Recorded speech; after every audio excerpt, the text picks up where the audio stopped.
What up, this is Rama Screen covering movies, TV, and entertainment, and here's my review of HBO limited documentary series, The Crime of the Century. Hey, before you watch my review, please subscribe to my channel, press that like button, and ring that bell so you can get notified whenever I post new videos. And if you would like to help support this channel, please do so at patreon.com/ramascreen. That's patreon.com/ramascreen. Let's rock this. The great Alex Gibney has given us thought-provoking documentaries over the years, usually on topics that reveal our broken system or the blunders that our government would rather keep hidden. The Crime of the Century is quite possibly Alex Gibney's most heart-wrenching documentary yet. You see, opioid epidemic is not something that happened a long time ago. It's still fresh in recent minds, and the devastation it causes is unbelievable. The Crime of the Century is mainly for audiences who may not be well versed as to how the epidemic started, who started it, why they started it, all the cover-ups along the way, and so on and so on and so forth. But there's a fine line between informing and lecturing, and oftentimes this docu crosses from one to the other without realizing it. So this docu's obsession with trying to tell all and not compressing it into an easily digestible format will backfire, no matter how important or how substantive the information may be.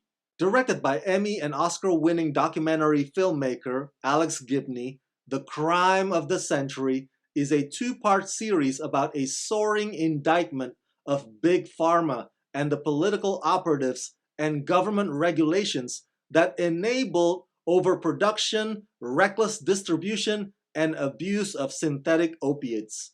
It also explores the origins, extent, and fallout of one of the most devastating public health tragedies of our time, with 500,000 deaths from overdoses this century alone, revealing that America's opioid epidemic is not a public health crisis that came out of nowhere. So again, The Crime of the Century comes in two parts. I've already seen them both in their entirety. Part 1 premieres Monday, May 10th, and then Part 2 airs the following evening. Part 1 mostly deals with the Sacklers and their evil Purdue Pharma. When I said evil, it does sound like it's something out of a comic book, but trust me, once you see Purdue's practices laid out by Gibney in this docu, evil is the only adjective you would use to describe them. The first half kind of delves into the history of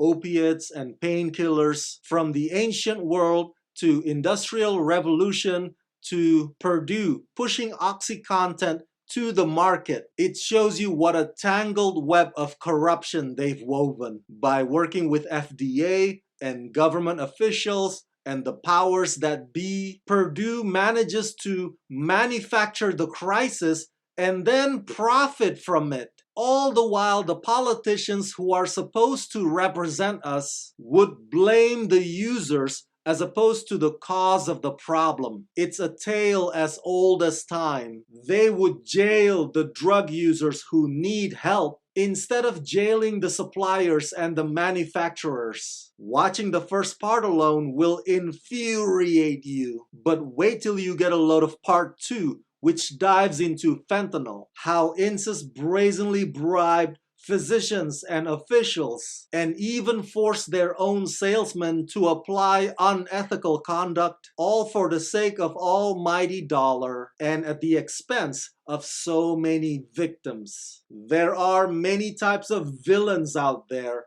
but you don't have to look far overseas for dictators. There are villains right here at home in our own backyard. It's the industries that knowingly kill people, and yet they get away with it because they have everybody in power in their pockets. So instead of protecting us, the government lets us die on the streets. Having said all that, I did mean what I implied earlier about this documentary being its own worst enemy. This docu might make a perfect case study in an advanced class about crony capitalism, but for regular audiences, it might come across as too extensive. They might leave before the first part even ends, especially when their mindset going in is, oh, another docu about companies and corporations screwing us.